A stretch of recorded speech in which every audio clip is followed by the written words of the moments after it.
Helo, fy enw I yw Nia. Dwi'n 25 mlwydd oed a dwi'n fam ddibriod I fachgen sy'n bron yn 6 o'r enw Zac, a dyma fy stori I. Cwpl o fisoedd ar ôl I mi droi 19, nes I ddarganfod fy mod i'n disgwyl babi. Dwi'n cofio teimlo'n eitha llythedig, ond oedd y panig na'r teimladau beth ydw i'n mynd I wneud nesaf ddim wedi croesi fy meddwl. Serch fy oedran I, o'n i'n teimlo'n barod, ac o'n i'n gwybod fy mod i'n mynd I wneud fy ngorau. O'n i'n ofni rhannu'r newyddion gyda fy nheulu a fy ffrindiau. O'n i'n teimlo'n annifyr, yn enwedig gan fy mod I hanner ffordd trwy fy nghwrs prifysgol.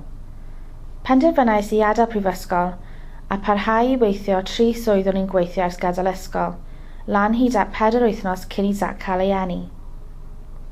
Penderfynais yn erbyn darllen llyfrau gwybodaeth ar gyfer rhieni a chyngenni, oherwydd o'n i'n gwybod bod yr enedigaeth ddim yn mynd I ddilyn cynllun a bydd fy mabu I ddim yn fabi wers lyfr, felly nes I gadw meddwl agored a dalio gyda popeth un dydd ar y tro.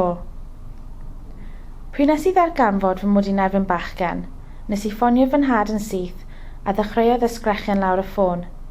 Ar ôl byw gyda 2 menyw, roedd yn edrych ymlaen I cael bachgen newydd o gwmpas y tŷ.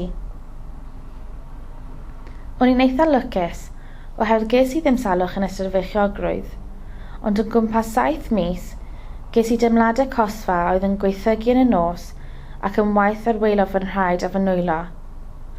Ar ôl cwbl o brofiadau, ges I newyddion bod gen I obstetric cholestasis, sy'n anref yn afu sy'n effeithio llai nag 1% o fenywod yn ystod beichiogrwydd.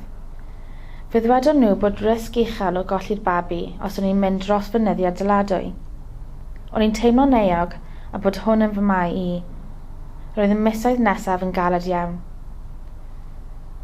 Es i'r ysbyty cwpl o ddiwrnodau cyn o'n i'n erbyn, mwyn ceisio dechrau'r enedigaeth. Dwi'n cofio dyn o lan yn gynnar yn ystod y bore nesaf mewn poen.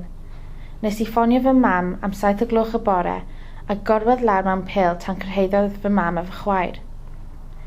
Erbyn hanner dydd, roedd y crebychiadau yn ddwys iawn, felly es I draw i'r ysbyty. Ar ôl bod mewn llafur am 13 awr, nes I lwyddo I roi enedigaeth yn naturiol I Zac am 4.56 y prynhawn yn pwyso 7 pound 4 ounce. Ar ôl I Zac cael ei eni, daeth menyw o gwmpas I helpu fi fwydo o fron. Rhywbeth o'n I wir yn eiddgar I wneud a mi wnaeth Zac gymryd iddo'n syth. Ar ôl iddi orffen, daeth pawb mewn I gwrdd ag a llongyfarch ni. Eis I cael cawod a gynnal lawr i'r ward ac oedd rhaid i'r ymwelwyr adael. Dwi'n cofio treulio cwpl o oriau cyntaf yn yr ysbyty yn syllu ar Zac. O'n i'n ofni pigo fe lan rhag gofyn o'n I roi niwed iddo, ac yn teimlo'n upset achos o'n I moyn y sicrhad emosiynol o fy nheulu. Unwaith nes y sioc darostwng, nes I godi Zac lan y fy mreichiau, rhoi cusan am y tro cyntaf a dweud fy mod i'n ei garu. Pan cyrhaeddes I adref, roedd gen I fwdraig ac ymwelwyr iechyd hyfryd. Roedd ganddyn nhw ddiddordeb dilys amdano sut o'n i'n ymdopi ac yn cadarnhau fy mod i'n neud yn dda. Roedd fy nheulu yn agos iawn ac yn ffonio pob dydd ac yn gwneud trefniadau mi aros gyda nhw os oedd angen.